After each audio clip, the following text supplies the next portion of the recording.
Muy buenas tardes, estimados televidentes y radiantes. Comenzamos la semana en nuestra mesa redonda mirando hoy hacia el incierto resultado electoral en Honduras y también brindándoles una entrevista exclusiva que ofreciera a esta mesa redonda el ex fiscal general de los Estados Unidos, Ramsey Clark, durante una reciente visita a nuestro país para participar en el evento de los 5 en Holguín y también en el coloquio que tuvo lugar en Guantánamo sobre las bases militares de Estados Unidos y especialmente la base naval de Guantánamo. Estaré compartiendo el primer segmento de nuestra mesa redonda con el colega Oliver Zamora Oria, analista y periodista del Sistema Informativo de la Televisión Cubana, y también pues estará con nosotros dentro de un rato Reinaldo Taladrid para acompañarnos como cada lunes en La Esquina. Les propongo que nos acompañen durante los próximos 55 minutos de nuestro programa.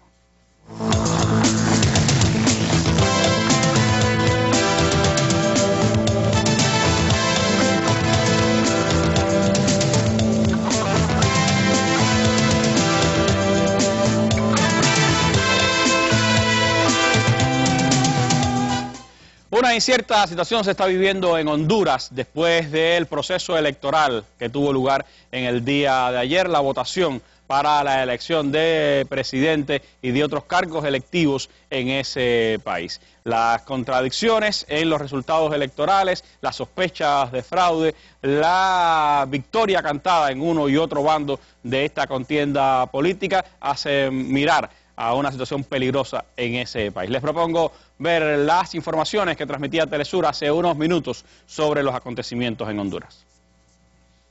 Continúa la polémica en Honduras respecto a los resultados de los comicios electorales. Pese a que solo hay resultados preliminares, el candidato por el Partido Nacional, Juan Orlando Hernández, asumió estos resultados como definitivos. El triunfo no se negocia con nadie. El resultado es el que el pueblo hondureño decidió en las urnas. Ha habido costumbre, me imagino que no solamente es aquí en Honduras, pero ha habido costumbre de querer presionar para generar algunos acuerdos. Sobre el tema del resultado electoral, eso no se negocia con nadie. Eso es la opinión soberana del pueblo hondureño y punto. Una postura similar la asumió el presidente hondureño Porfirio Lobo, quien reconoció públicamente como su sucesor a Juan Orlando Hernández. Felicito al presidente electo Juan Orlando Hernández Alvarado por su triunfo electoral muy merecido. Quiero ratificarle en este día que él tendrá en Pepe Lobo a un expresidente como yo he tenido en los expresidentes. En conferencia de prensa desde la sede del Partido Libre, el expresidente de Honduras, Manuel Zelaya, aseguró que su esposa, Xiomara Castro, es la ganadora de los comicios presidenciales. Aseguró que los resultados emitidos hasta el momento por el Tribunal Supremo Electoral están manipulados. Libre existe. Xiomara Castro, como líder de este proceso pacífico y revolucionario, acompañado con todos ustedes, logró la mayor altura, los mejores resultados en nuestras encuestas a boca de urna, sin considerar la manipulación de datos del tribunal. Libre, libertad y refutación. Mientras no se demuestre lo contrario, tenemos el triunfo en la mano y ganamos las elecciones. Manuel Zelaya anunció que el Partido Libre no aceptará los resultados del Tribunal Supremo Electoral. Aseguró que van a defender los votos. Proclamo que no aceptamos los resultados que dio el Tribunal de Elecciones. No estamos dispuestos a aceptarlos. Demuéstrenos lo contrario. Demuéstrenos urna por urna, acta por acta, pueblo por pueblo, que ustedes tienen resultados diferentes. Bueno, así se están pronunciando en las últimas horas las partes en esta contienda. El Partido Nacional proclamándose victorioso, el Partido Libre diciendo que no reconoce los resultados ofrecidos por el Tribunal Supremo Electoral y también, por el otro lado, pues actores internacionales ya pronunciándose acerca de estos acontecimientos. ¿Cómo valora Oliver Zamora lo que ocurrió en esta jornada electoral de Honduras este 24 de noviembre? ¿Cómo prever los acontecimientos en las próximas horas ante este desconocimiento de los resultados que hasta ahora se dan como oficiales? Bueno, lo primero que hay que hablar es sobre el fraude, de la situación que se ha creado, las denuncias de fraude, que yo no creo que sea una sorpresa, por dos razones fundamentales. En primer lugar, bueno, recordemos las denuncias que hizo el propio Partido Libre, o sea, Libertad y Refundación, cuya cabeza, cuya candidata es la ex primera dama, bueno, Xiomara Castro de Zelaya, ya todos la conocemos, hablando sobre las faltas de garantía que tenía este partido, esta coalición, y además también las dificultades que tuvo para fiscalizar el proceso durante toda la jornada electoral de este domingo. Es decir, antes de las elecciones ya se estaba hablando de esa situación, ya se estaba alertando de esa situación. Y también, bueno, la propia situación en Honduras. Recordemos que antes de las elecciones fueron asesinados más de 30 candidatos, o sea, 30 políticos a diferentes cargos en Honduras, y 18 de ellos, bueno, eran precisamente de la coalición Libre.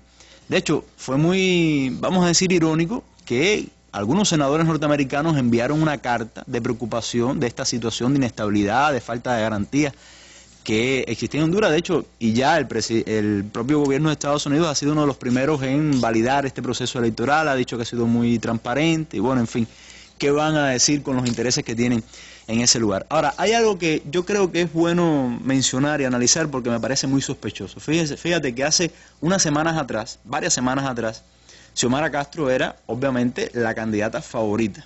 O sea, y detrás estaba precisamente Juan Orlando Hernández. Y de pronto, mientras se iban acercando las elecciones, comienza a subir, inesperadamente, así, súbitamente también, Juan Orlando Hernández en las encuestas. Y esto sin haber cambiado de estrategia electoral. Es decir, su campaña siguió siendo la misma, su discurso siguió siendo el mismo, su plataforma programática de gobierno, su propuesta de gobierno era absolutamente el mismo. Y los analistas que dicen con respecto a este fenómeno, bueno, hay dos tesis. Primero, que fue una especie de manipulación con el objetivo de que los seguidores de Libre, los políticos de Libre, de Libertad y Refundación, Libre es la sigla, bueno, pues se confiaran, se durmieran en los laureles. Eso a veces pasa cuando la ventaja es cómoda en cuanto a las intenciones de voto. Muchas veces los políticos dicen, bueno, como tengo la batalla más o menos ganada, es muy difícil que se me acerque el contrincante, a veces se duerme. No creo que haya sucedido, pero eso puede haber sido una tesis. Y hay otra tesis que me parece la más válida, y es que comenzó esa maquinaria electoral de uno de los partidos tradicionales. Recordemos que Honduras reinó durante décadas el bipartidismo, o sea, el Partido Liberal y el Partido Nacional, que fue el que ganó. Y cuando hablo de maquinaria, no solamente es la posibilidad de la base moverla, sino la corrupción, la compra de votos, esas prácticas que son tan cotidianas todavía en algunos países de América Latina. Yo creo que hay que mencionar, recordar lo que dijo Berta Oliva, una de las, vamos a decir, de las líderes populares más importantes, exacto, en Honduras. Lo dijo en la entrevista, en el reportaje que vimos la semana pasada hecha por el periodista Boris Fuente, donde ella decía, nadie da un golpe de Estado para dentro de 4 años volverle a dar el poder a quien se le dio el golpe de Estado. Yo creo que eso de alguna manera lo resume en ese sentido. Y mucho más cuando la propuesta de Xiomara era tan radical en una sociedad, en un país donde la derecha se considera una de las más conservadoras de América Latina. Los resultados en este minuto, lo que está dando esta tarde el Tribunal Supremo Electoral, daba un 34,19% para Juan Orlando Hernández y un 28,83% para Xiomara Castro de Zelaya, y por lo tanto está concediendo la victoria. Hay ya pronunciamientos de apoyo o de reconocimiento de los resultados por parte de Estados Unidos, de Costa Rica, Nicaragua, Panamá y Colombia. Son los países que han reconocido hasta ahora el resultado a favor de Juan Orlando Hernández. Otros países no se han pronunciado. Lo cierto es que Estados Unidos también lo reconoció, y dijo que había sido muy transparente el proceso. El Partido Libre está diciendo que no aceptará los resultados y que va a estar en la calle. Por lo tanto, hay que ver qué pasa en las próximas horas, Oliver. Yo veo dos escenarios. Uno, bueno, el peor, que sería la inestabilidad en el país. Recordemos que es una fuerza política que ha ido avanzando. Y lo segundo es, bueno, el triunfo ya de Juan Orlando Hernández, que se consolide. Y bueno, ver qué hace entonces Libre como oposición en el país. Habrá que ver qué pasa en las próximas horas. Por lo pronto es un resumen adelantado de lo que se ha conocido en las últimas horas. La situación es de inestabilidad y también de no reconocimiento del resultado electoral, pero son son simplemente las primeras impresiones después de conocer más de cerca cómo se ha pronunciado el Tribunal Supremo Electoral. Te invito mañana, Oliver, a que estés de nuevo con nosotros aquí en la mesa redonda, porque estaremos hablando de América Latina y especialmente de este resultado electoral en Honduras. Nos vamos rápido hasta la esquina. Reinaldo Taladrí está allí, recordándonos ahora un acontecimiento que tuvo lugar en las últimas jornadas, o que se recordó en las últimas jornadas, el 50 aniversario del asesinato de John F. Kennedy. Reinaldo Taladrí en la esquina de la mesa redonda.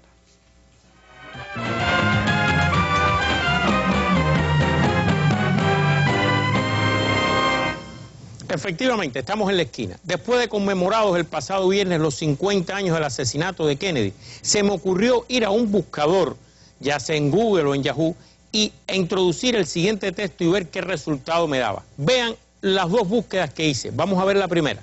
Cuando usted pone las palabras en un buscador, Cuba, Fidel Castro y asesinato de Kennedy, se encuentra más de 2 millones de menciones en artículos de prensa escrita, TV, radio y los sitios digitales, incluyendo las redes sociales. Esto solamente en inglés y en español. Pero la más interesante es la segunda.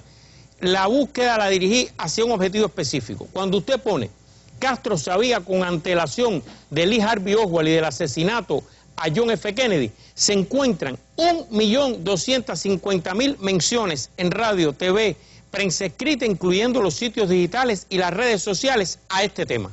Eso nos da una idea de hasta dónde ha llegado lo que es una gran calumnia. ¿Y por qué digo que es una gran calumnia? Bueno, todo el mundo lo sabe, pero quiero recordar algunas cosas en un orden y muy apurado. ¿Qué estaba pasando meses antes de que Kennedy fuera asesinado? Pues bien, como dice el título, que se estaba llevando una negociación secreta, directamente supervisada por el presidente Kennedy con la dirección de la Revolución Cubana y específicamente con el compañero Fidel. En el otoño de 1962 se envía a Cuba a James Donovan, un abogado amigo personal de la familia Kennedy, para negociar el retorno a Estados Unidos de los invasores de la Brigada 2506 derrotada en Playa Girón. Durante estas conversaciones se estableció una relación entre el abogado Donovan y Fidel.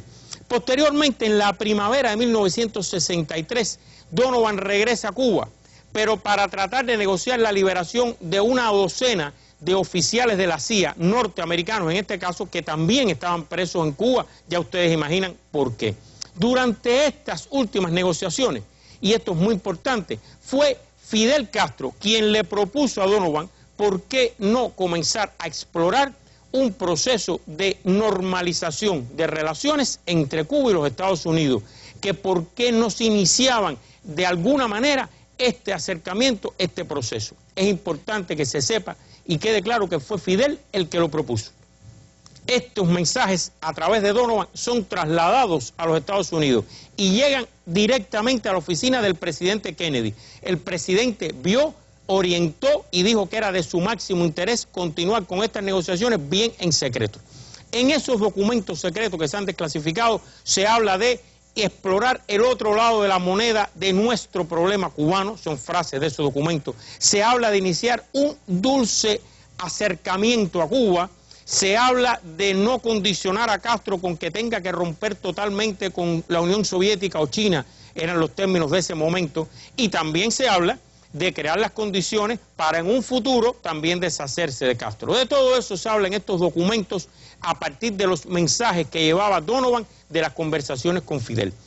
En abril de 1963 da su último viaje a Cuba James Donovan, este abogado, e introduce a una periodista norteamericana, vamos a verla en pantalla, Lisa Howard, trabajaba en la cadena de televisión ABC y estaba haciendo unos trabajos sobre la Revolución Cubana y entrevistó como parte de eso varias veces a Fidel. Y él la introduce para dejarla un poco como continuadora de esta mediación. Ella trasladaba mensajes verbales, o sea, de cuestiones que le decía Fidel, ella las escribía y las trasladaba verbalmente a través de la dirección de la CIA y de ahí a la Casa Blanca.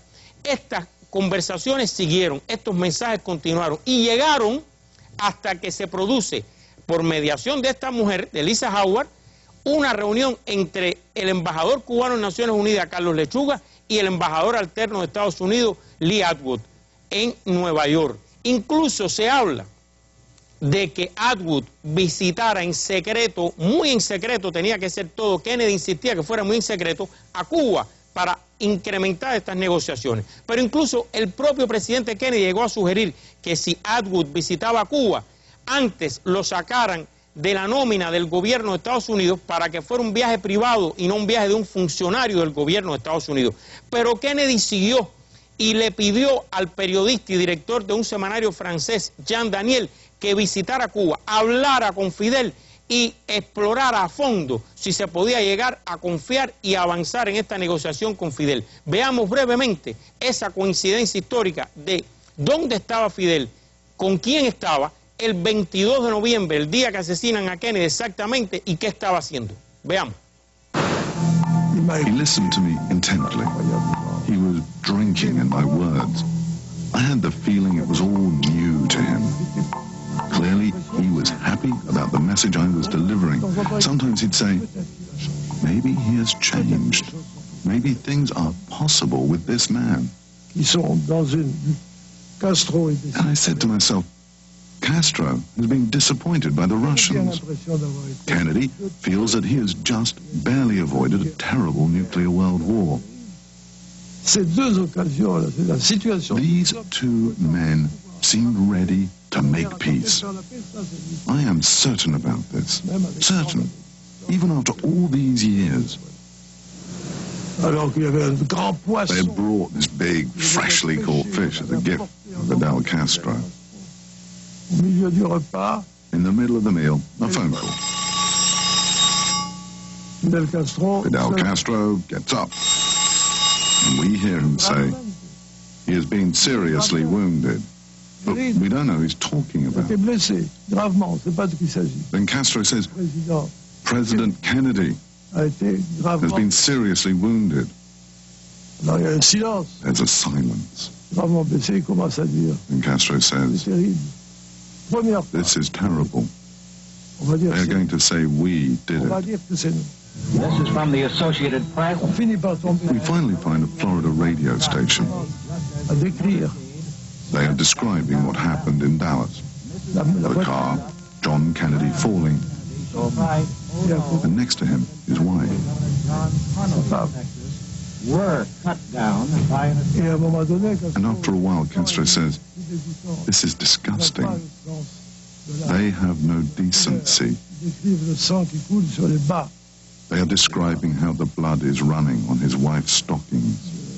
Say today that President Kennedy is dead. And suddenly, Kennedy is dead.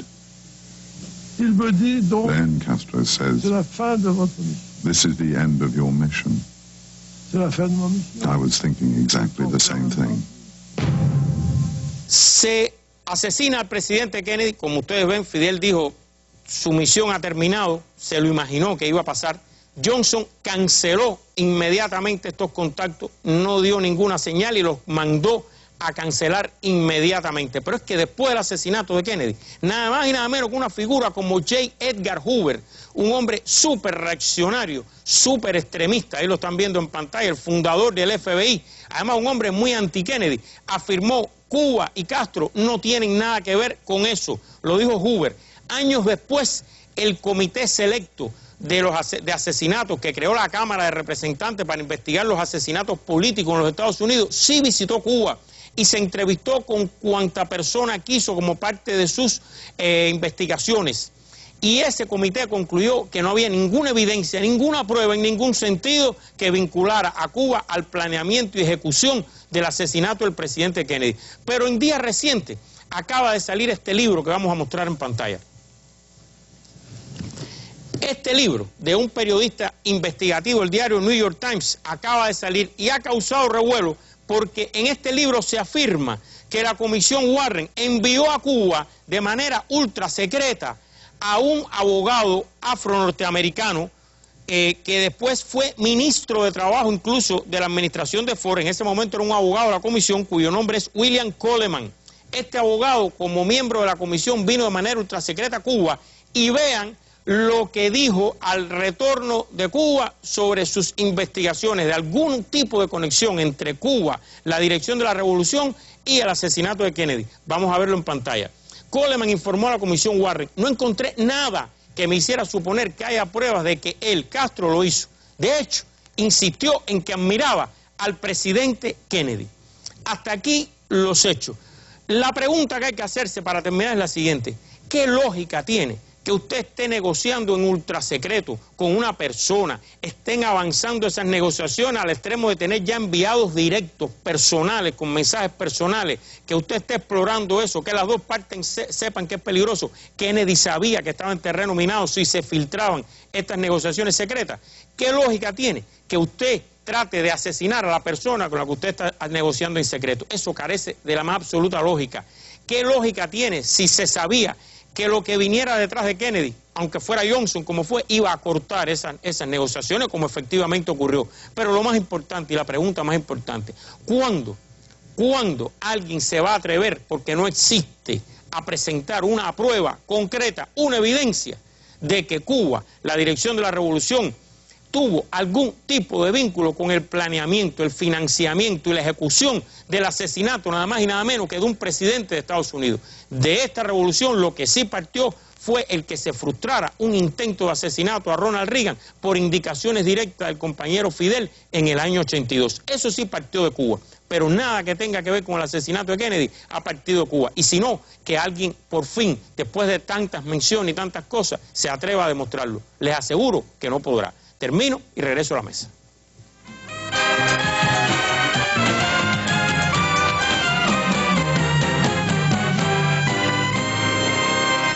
Bueno, muchas gracias a Taladrí por esta sección de La Esquina, una mirada histórica, pero también un debate muy actual que él nos aporta también en nuestra mesa redonda. Despedimos hoy nuestro programa con una entrevista especial que concediera a esta mesa redonda el ex fiscal general de los Estados Unidos, Ramsey Clark, quien fuera fiscal general en la década de los 60 y una figura que ha estado muy vinculada al movimiento por los derechos civiles en los Estados Unidos y que en las últimas 2 décadas ha participado en diversas partes del mundo en acciones contra la guerra y por la paz, y que ha recibido por ello numerosas condecoraciones internacionales. El pasado 17 de noviembre concedió esta entrevista a la mesa redonda después de recibir la Orden de la Solidaridad acordada por el Consejo de Estado de nuestro país en un acuerdo firmado por el general de ejército Raúl Castro Ruz, presidente de los Consejos de Estado y de Ministros. La orden le fue entregada en Holguín en la clausura del coloquio de solidaridad con los 5 y contra el terrorismo, y después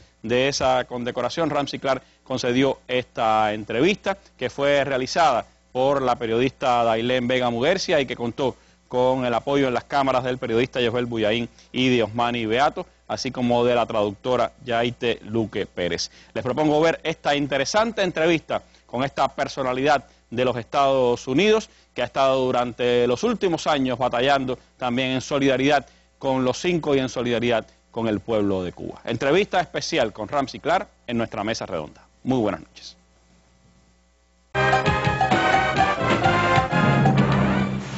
Buenas noches, Ramsey. Muchas gracias por esta entrevista para la mesa redonda. ¿Cómo surge su relación con Cuba y en qué forma lo ha marcado?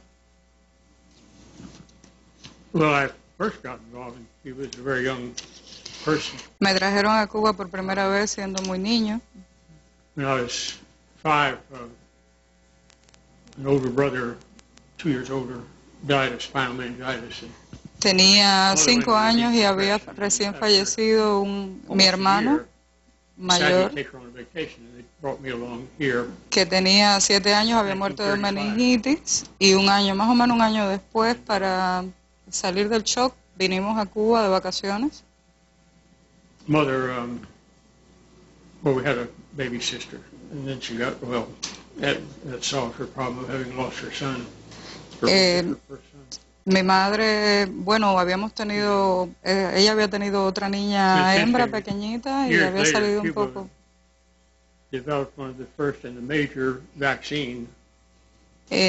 Muchos años después, Cuba es quien produce la mejor vacuna para curar la meningitis, para curar esta meningitis. After that, I came back right after the Marine. I was in the Marines.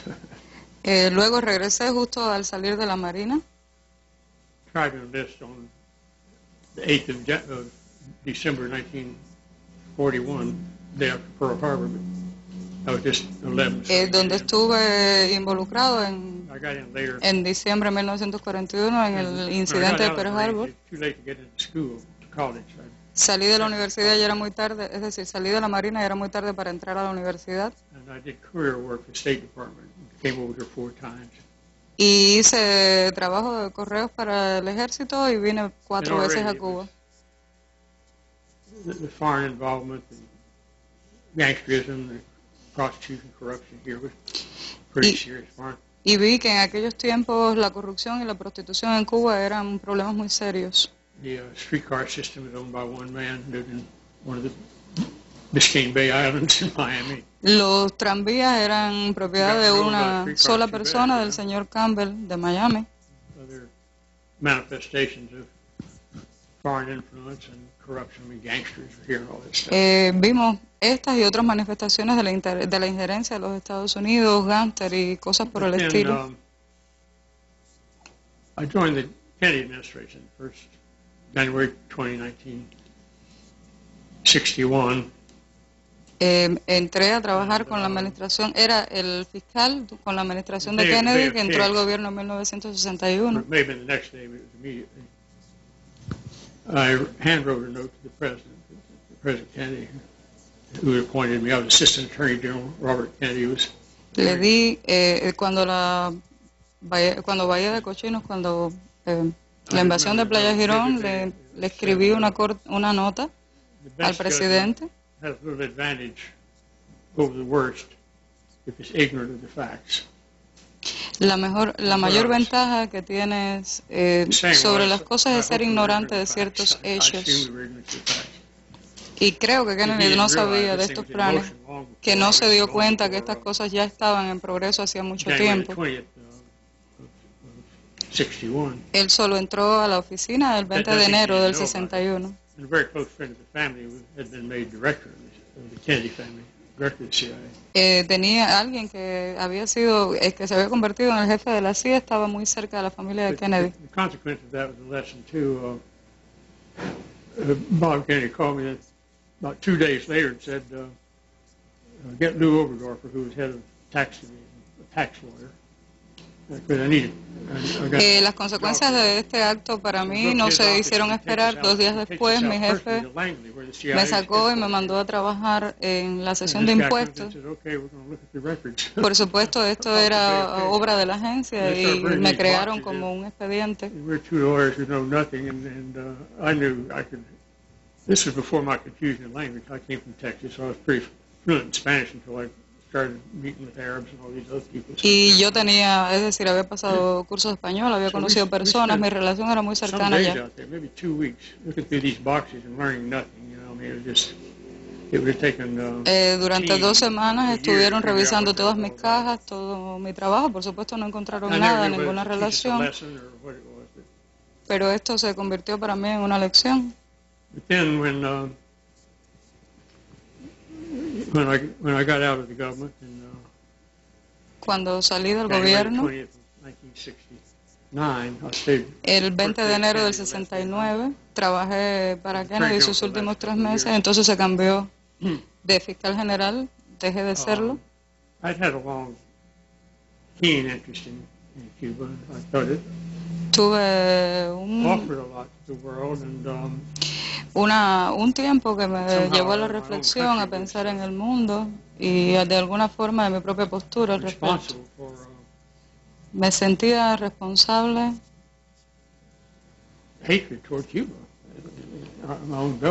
de la postura hacia Cuba de mi propio gobierno.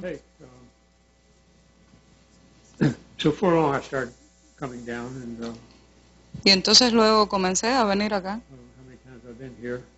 Y no recuerdo cuántas veces he venido acá. Luego comencé a relacionarme con el gobierno. Y cuando sucedió el caso de los 5,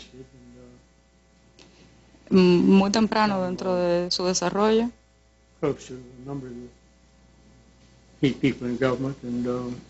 Llamé a varias personas en el gobierno y comencé a trabajar y a hablar sobre el tema. Since then, I've come down there a good many times. Y desde entonces he venido muchas veces, no las suficientes, pero muchas. Usted es un conocedor de las leyes norteamericanas y ha sido fiscal general de los Estados Unidos. ¿Qué piensa del caso de los 5? Well, the immediate concern was that it wasn't the case. There's no evidence that would justify. La preocupación inmediata tendría sobre el caso. No existía ninguna prueba exacta para procesarlo realmente. Ricardo Alarcón, and was very fond of him. We talk about Columbus's voyages and things es decir, poco a poco comencé a tener una relación más estrecha con ellos. Hablábamos del viaje de Colón, por toda la costa norte. Yo sabía lo que era Miami, sabía que iba a ser muy difícil obtener un juicio justo allí. Y si este caso no se sacaba del distrito, public opinion was, hopelessly. Y la opinión pública estaba, por supuesto, viciada al respecto, con todo el constante bombardeo con esta información, esta historia sobre. We didn't have any idea at that time that the U.S. was actually paying journalists. No teníamos ni la menor idea de que en Estados Unidos el gobierno estaba pagando, de hecho, a periodistas para que escribieran historias sobre Cuba. Por supuesto que eran falsas y feas. Bastante increíble lo que contaban. Y increíble también que el gobierno de Estados Unidos o cualquier gobierno pague a periodistas para que escriba historias falsas sobre otro país, para levantar calumnias sobre otro país.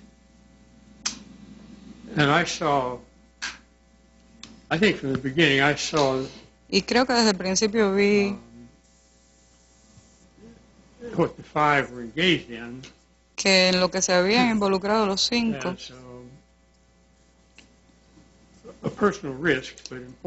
tenía un gran riesgo personal, pero muy importante para su país.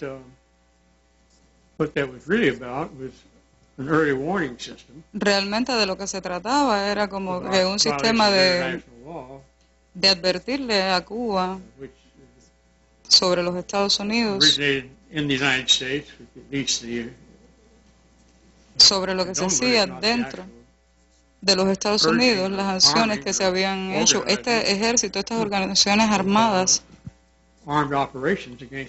que estaban planeando operaciones armadas contra un país independiente, miembro de las Naciones Unidas. Es algo muy serio, es algo muy grave.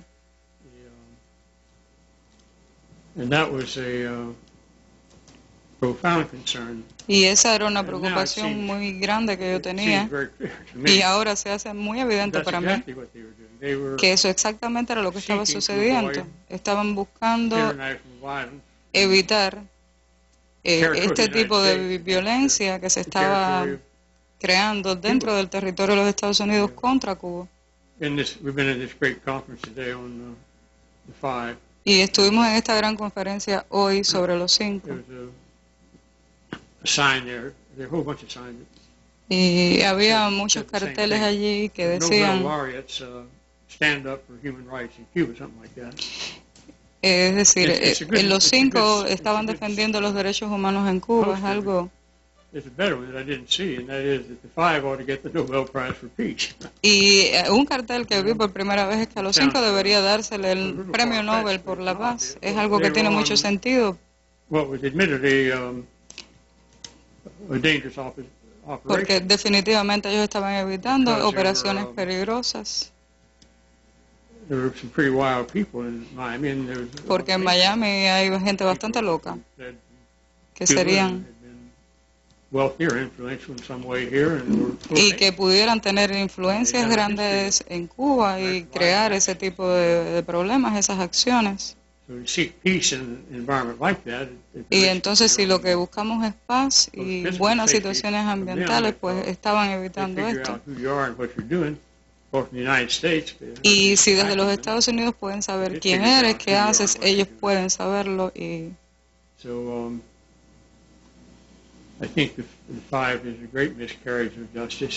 creo que es un gran aborto de la justicia esto que está sucediendo contra los 5.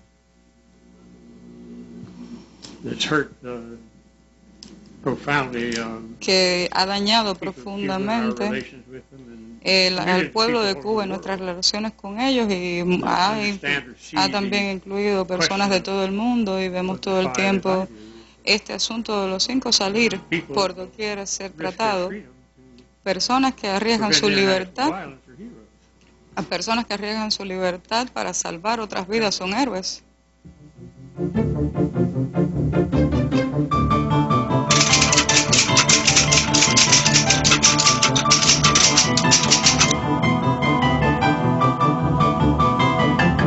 Usted acaba de regresar de una visita al Centro de Investigaciones sobre la Ataxia y durante mucho tiempo ha colaborado con el sistema de salud cubano. ¿Qué piensa sobre la salud cubana y la colaboración de los médicos en otros países del mundo? Well, I think what the Cuban health programs have done under the revolution. Yo considero que los programas de salud hechos dentro de la Revolución Cubana, lo que han hecho es traer experiencias extraordinarias a la sanación. If you look at whenever I go to a country, I want to think of the infant mortality rate. Cada vez que yo visito un país siempre pienso en la mortalidad infantil. Y esto es algo en lo que si se enfoca un país y piensa en su infancia,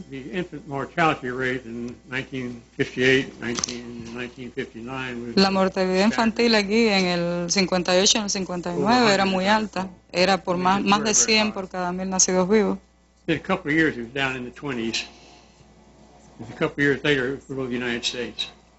Y en un par de años bajó mucho más que en los Estados Unidos, que ahí tenemos las estadísticas de las asociaciones norteamericanas. Esto muestra en Estados Unidos que existen organizaciones médicas y otro tipo de sociedades. Pero Cuba tuvo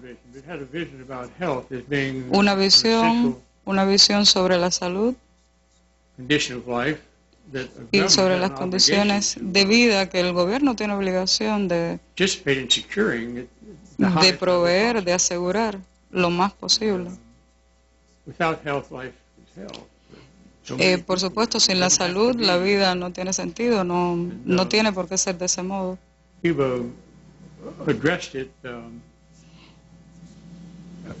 far as I know, and I don't know everything, but I've read history for a long time, got my master's.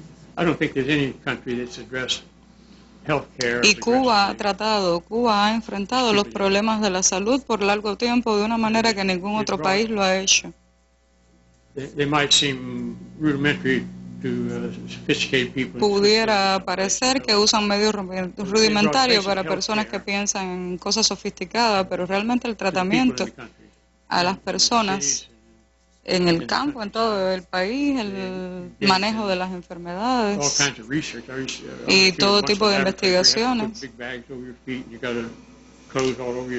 Y solo con cosas pequeñas pues pueden recorrerte, te hacen un recorrido de los pies a la cabeza, un estudio. And then one of the most uniquely generous y Cuba entonces es muy generosa de un modo único, y Cuba ha trabajado mucho en eso y en términos pensando en la paz mundial. Ha ido a países con situaciones terribles. I mean, we ought to remember that you're 90 miles from the U.S. Iraq is how many Recordemos, ustedes están a 90 millas de los Estados Unidos, ¿y a cuántos kilómetros está Irak de Estados Unidos? Piensen.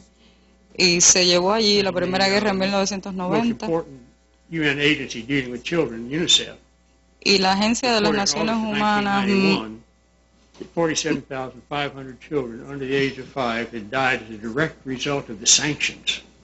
Y en 1991 la UNESCO declaró que habían muerto miles de niños en 1991 debido a las sanciones impuestas por Irak, el bloqueo que ataca todo, que daña todo. Iraq, so you think they'd get all kinds of ways they could get stuff in they needed. Es decir, fue una cosa muy dura para ellos. Se le cortó la entrada de muchas cosas de muchos países. En 1999, otra de estas organizaciones 4.650, más de 4.650 niños habían muerto. Look at Iran now. Iran is a very rich country. I love Iran. I love its people. Yo amo Irak, amo a su gente, pero este tipo de sanciones realmente hacen daño, hacen mucho daño en otras partes del mundo. Ese lugar Irak tiene petróleo, pudieran comprar tantas cosas. Los Estados Unidos es una potencia económica mundial y anda imponiendo este tipo de sanciones. Y Cuba sobrevivió a esto y ha enviado legiones de jóvenes que ofrecen cuidados médicos a pueblos del mundo, a todas partes del mundo. En Guatemala se han enviado médicos allí, ahí se hablan 13 idiomas y Cuba ha enviado médicos allí que solo hablan español y van y vacunan a los niños y salvan sus vidas. Miles de vidas de niños han sido salvadas por todo el mundo. Si no podemos hacer otra cosa, vamos a salvarle a sus niños, vamos a hacer eso por ustedes con salud. Y creo que eso es un récord increíble. El mundo necesita saber mucho más de esto, necesita recordar todo esto que Cuba, lo que Cuba hace. Este show que vimos anoche, con los niños cantando, bailando, la gente, todo muy lindo. También tenemos atletas, tienen atletas que participan en los Juegos Olímpicos.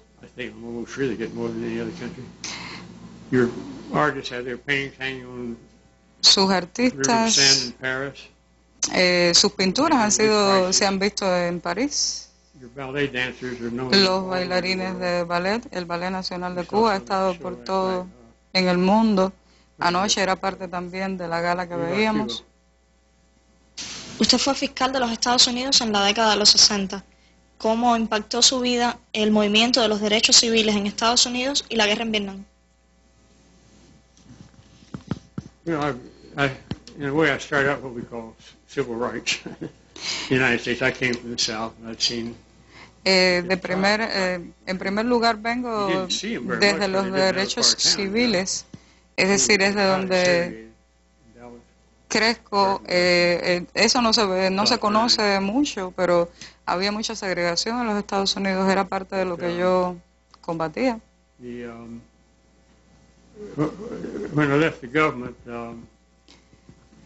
Al salir del gobierno, me sentí choqueado, sentí el shock de Vietnam.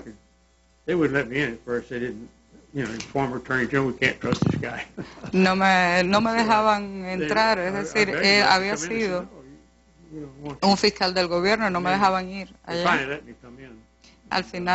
Finalmente me dejaron entrar.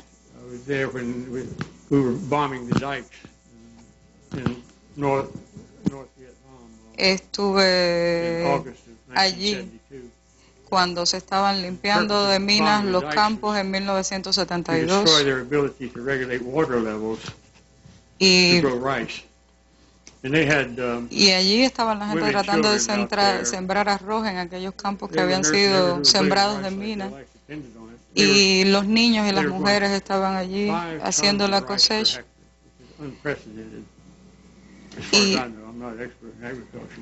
Y creo que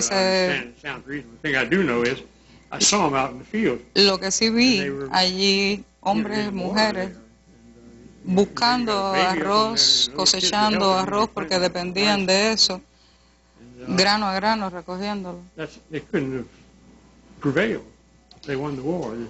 Y así lograron ganar la guerra. Hay un aniversario, se marca un aniversario este año. Y así que para mí fue un orgullo estar con ellos en el sur independiente, disfrutar con ellos, celebrar con ellos su victoria.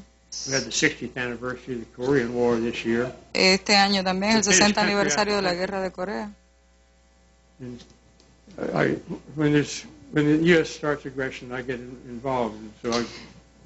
Cuando comenzó la agresión, yo me involucré también con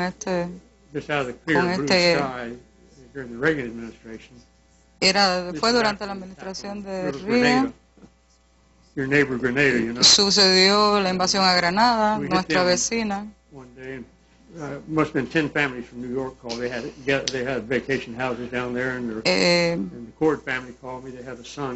Allí recuerdo que había cerca de 10 familias de Nueva York que estaban de vacaciones en Granada. Uno de ellos me llamó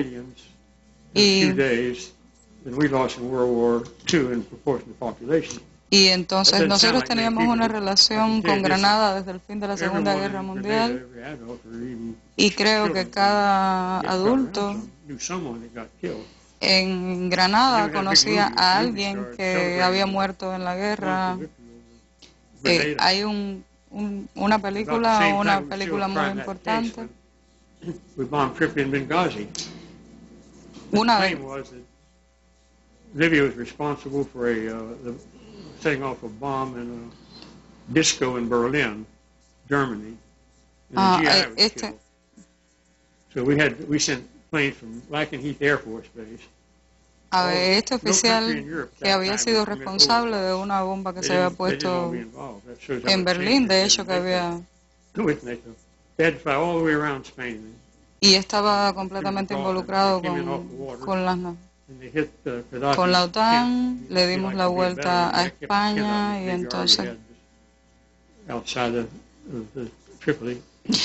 hicimos una campaña fuera de Trípoli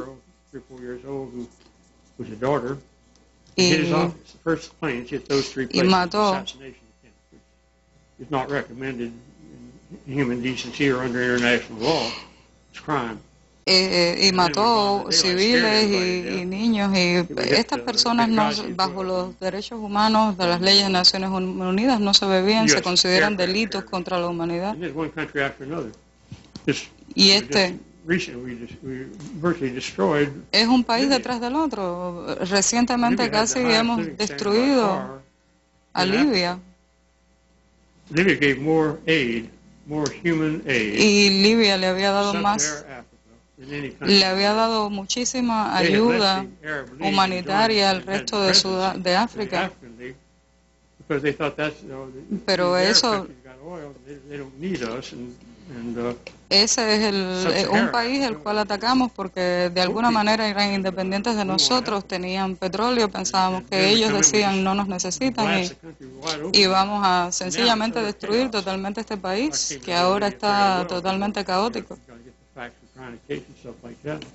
Y cosas como esas son las que suceden, y ahora estamos amenazando a Siria.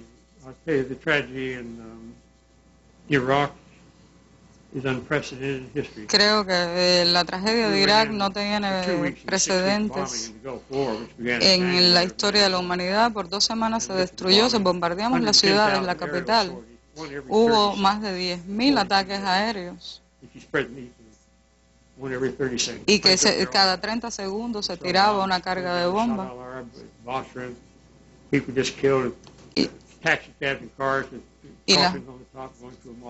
Y las personas morían todo el tiempo, no se podía salir a la calle, no. Y aquí estamos en el 2013. Y estamos hablando todavía de muertes, 70 personas muertas, muchas personas muertas cada día.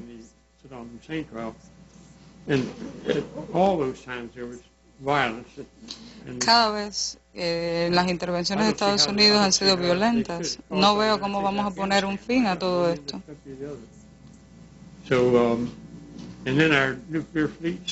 Y nuestra flota nuclear. Los Estados Unidos tienen flotas nucleares. Y si lo piensas desde los puntos de los derechos civiles, esto es una locura.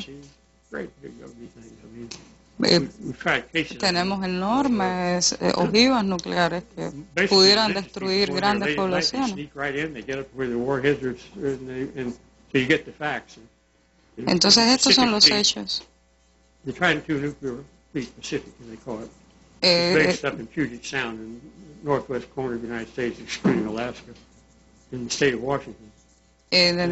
tratando de entender un poco por esta, es decir, el noroeste de los Estados Unidos, donde está.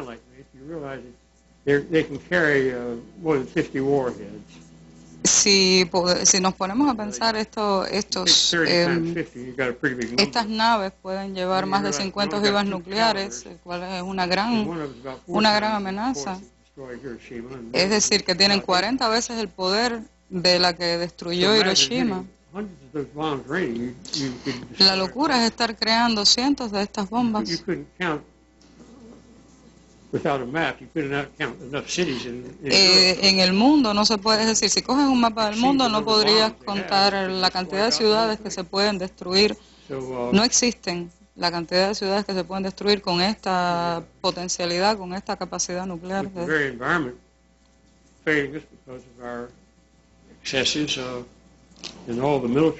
Y creo que es algo muy alarmante que el ejército siga creciendo de esta manera. Tenemos como una gran necesidad de militarizar todo el mundo, es lo que piensa Estados Unidos. Vamos a aplastar la vida en el mundo, en la Tierra, este bello planeta.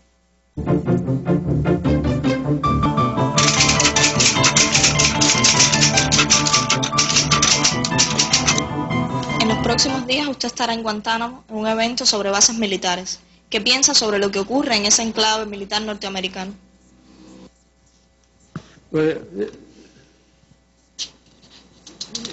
I've always loved history. I got a master's degree in history, but we were going to have a baby, so I couldn't go on. I couldn't study for it anymore. I keep reading history and. Ya hace un tiempo que no estudio historia, ya eso se lo estoy dejando a nuestros historiadores. Ajá, y gente como Snowden que están haciendo saber ese tipo.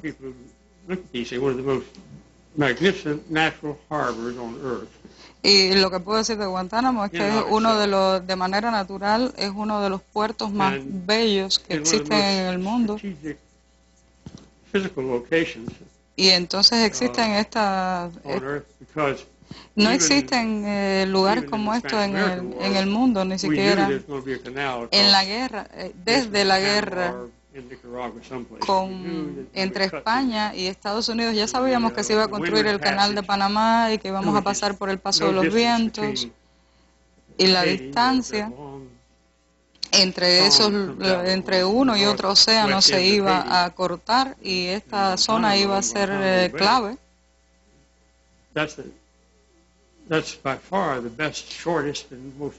Hasta ahora esa es la vía más corta, la mejor para cruzar entre océanos. Así que en los Estados Unidos hablamos en el Congreso Y vamos a, es decir, se pensó en aquellos tiempos que iba a proteger también al pueblo de Cuba. Ahora no es que este sea un país, este lugar sea muy peligroso, sino que no responde a las leyes de Cuba y debe responder a las leyes propias de cómo tratar a los seres humanos que están bajo su custodia. Así que están trayendo personas de todo el mundo aquí a Cuba, en este puerto que nosotros tomamos a la fuerza, contra la ley, y los han mantenido durante años torturándolos.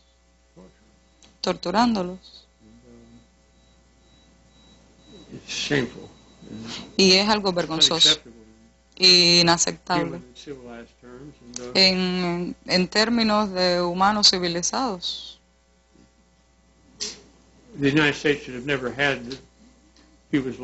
Los Estados Unidos nunca debieron haber ocupado tierra cubana, nunca debieron haber hecho la base. Lo que deberían hacer es devolvérsela inmediatamente a Cuba.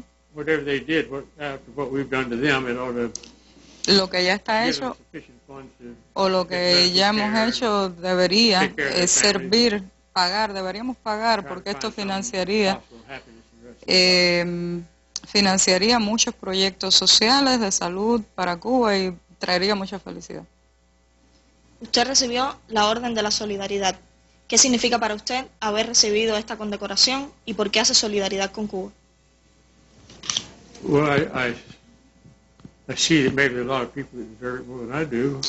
Lo que pienso es que quizás haya muchas personas que se lo merezcan mucho más que yo.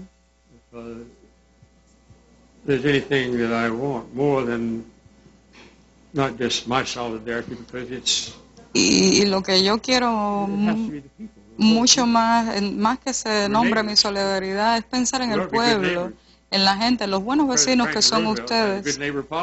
Deberíamos tener una verdadera política de buenos vecinos.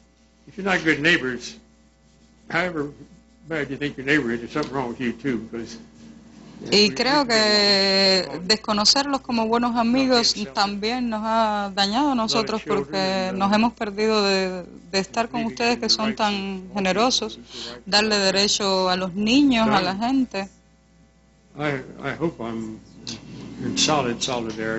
Espero ser un solidario sólido. Y espero que nuestros pueblos